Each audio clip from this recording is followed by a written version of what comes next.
আজকে আপনাদের একটা গল্প শোনাবো। এই গল্পটা আমার বাসায় প্রায় প্রতিদিনই হয়।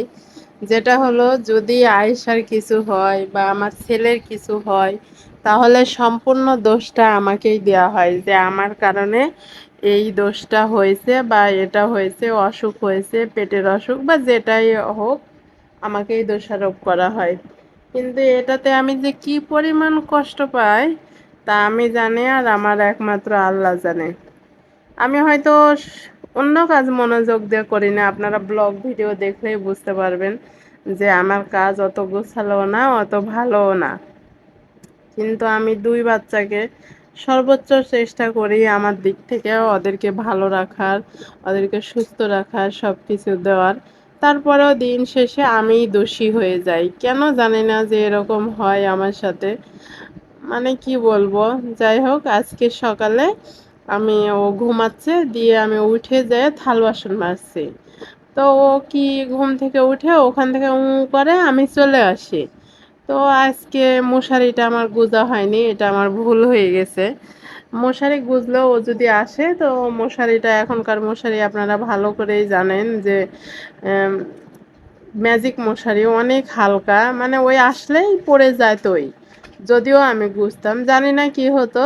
তো আজকে গুজিনি, মশারিটা পড়েছিল, মানে খোলা ছিল, তোশকের সাথে রাখা ছিল না। তো আমি যাই থাল বাসন মাজছি, আর মনে করেন যে এর মধ্যে ওর কোনো আওয়াজও নাই, কিছুই নাই। তো আর একটা শব্দ, আমি তো মনে করেন কি পরিমাণ জোরে দৌড় মারছি, যা বলার মতো না। ওই আমার হাতে ভীম লিকুইডের ফেনা টানা সব আছে, আর সেই ত্বক তুলে নিয়ে ইয়ে করছি। আর মনে করেন ওর তো কান্না থামছেই না, দিয়ে বকা শুরু আমাকে, মানে আমার জন্যই এগুলো হয়েছে। আমি কেন বাচ্চাকে খেয়াল করতে পারি না, আমি কেন বাচ্চাকে নিয়েছি যদি তাকে মানুষই না করতে পারি, তাকে যদি দেখতেই না পারি। আমার ছেলের একবার পা পুড়ে গেছিল।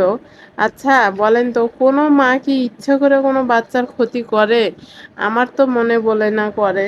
তারপরেও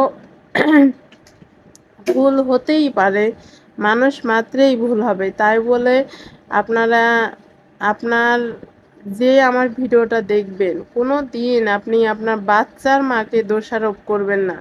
কারণ মা কোনো দিন বাচ্চার ক্ষতি চাইবে না, ভালো ছাড়া।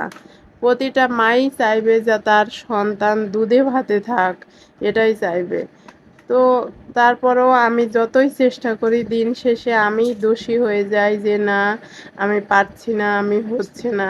এটা শুনতে শুনতে আমার মাথাটা একদম এলোমেলো হয়ে যায় মাঝে মাঝে, যে আমি এত চেষ্টা করি তারপরেও হয় না। আল্লাহকে বলি, আল্লাহ যত বিপদ আছে আমার শরীরের উপর দিয়ে দাও, আমাকে দাও, আমাকে কষ্ট দাও, আমার দুই সন্তানকে দিও না। কারণ